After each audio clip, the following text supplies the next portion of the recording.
बीच बड़ी खबर आ रही है, नए एयरपोर्ट को कैबिनेट के लिए मंजूरी और कैबिनेट ने ये कोटा के लिए दरअसल मंजूरी दी है।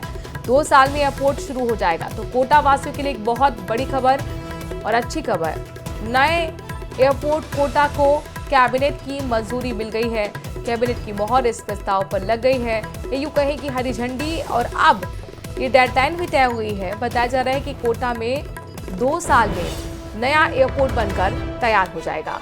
तो इस वक्त की बड़ी खबर, ब्रेकिंग न्यूज आपको हम बता रहे हैं। मजबूत बनने के लिए, विकसित भारत की नींव रखने के लिए और हमारे मिडिल क्लासेस और युवाओं के लिए नई अपॉर्चुनिटीज क्रिएट करने के लिए आपने देखा इस ऐतिहासिक तीसरी टर्म में प्रधानमंत्री जी ने करीब 10,74,00,74,000 करोड़ रुपए के इंफ्रास्ट्रक्चर प्रोजेक्ट्स अप्रूव करवाए हैं। और ये आप ध्यान दीजिए इसमें थोड़ा सा कि जब कोविड के बाद में सारी दुनिया ने एक कंजम्पशन बेस्ड सॉल्यूशन ढूंढा, वहाँ प्रधानमंत्री जी ने इन्वेस्टमेंट। और विनीत हमारे संवाददाता इस खबर पर ज्यादा जानकारी के साथ जुड़ गए हैं। विनीत, हम अश्विनी वैष्णव को सुन रहे थे, ये एक बहुत बड़ी जानकारी और यूं कहें कि बहुत लंबे वक्त से कोटा वासी इसकी मांग कर रहे थे, राह देख रहे थे और आखिरकार इस प्रस्ताव पर मोहर लगी है। कब तक माना जाए कि कोटा में एयरपोर्ट बनकर तैयार होगा? जी, निश्चित तौर पर मैं आपको बताना चाहूंगा कि इसी से संबंधित में जब हमने जानकारी पर अश्विनी वैष्णव से पूछा तब उनका साफ तौर पर कहना था कि 2 साल में, अगले 2 साल में वहां पर जो है हवाई सेवा जो है वो शुरू हो गई है।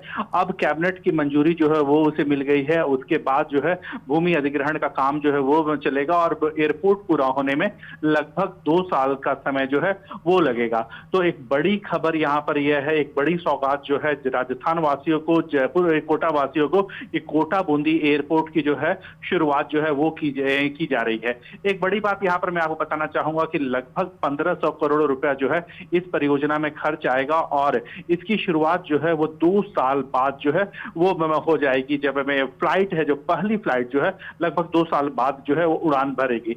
एक बड़ी बात यहाँ पर तय हो पाया है विनीत की कहाँ के लिए फ्लाइट्स निकलेंगी कोटा से? जी, मैं इसी से संबंधित जब मैं जानकारी जो है अश्विनी वैष्णव से मैं पूछा तब उनका साफ तौर पे कहना था कि कोटा जो है वो न सिर्फ एजुकेशनल हब है बल्कि इंडस्ट्रियल हब भी है। तो निश्चित तौर पर जो एजुकेशन जहां से जो कनेक्टिंग फ्लाइट होगी, चाहे वो विभिन्न में प्रदेशों से, क्योंकि अगर कोटा की अगर हम बात करें तो वहां पर जो स्टूडेंट पढ़ने आते हैं वो देश के हर एक हिस्से से जो है वो वहां पर पढ़ने आते हैं। तो निश्चित तौर पर जो हवाई शुरुआत की जाएगी वो देश के सभी लगभग हिस्सों से जोड़ने की कोशिश जो है वो की जाएगी, क्योंकि कोटा का कनेक्शन जो है वो कहीं ना कहीं देश के सभी हिस्से से है। तो अधिकतर हिस्सों को जो है कोटा से हवाई मार्ग के माध्यम से जोड़ने की कोशिश जो है या फिर कवायद जो है वो धीरे धीरे शुरू की जाएगी। और जरूरी यहाँ पर यह भी हो जाता है कि लोकसभा अध्यक्ष ओम बिरला का भी जिक्र किया जाए, क्योंकि 7-8 साल से लगातार इस बड़े जो प्रस्ताव है या यूँ कहें कि एक बड़ी योजना है उसको कैसे सफल बनाया जाए, इस पर काम कर रहे थे। और बहुत बहुत शुक्रिया तमाम जानकारी विनीत हम तक पहुंचाने के लिए। जब हम खुद कोटा पहुंचे थे लोकसभा चुनाव कवर करने के लिए तो वहां पर भी लगातार लोग यही कह रहे थे कि एयरपोर्ट कब बनेगा। एक बड़ा वादा किया गया है बीजेपी की तरफ से और अब इसे पूरा होने में देरी नहीं लगेगी। ये जानकारी अश्विनी वैष्णव ने खुद दी है।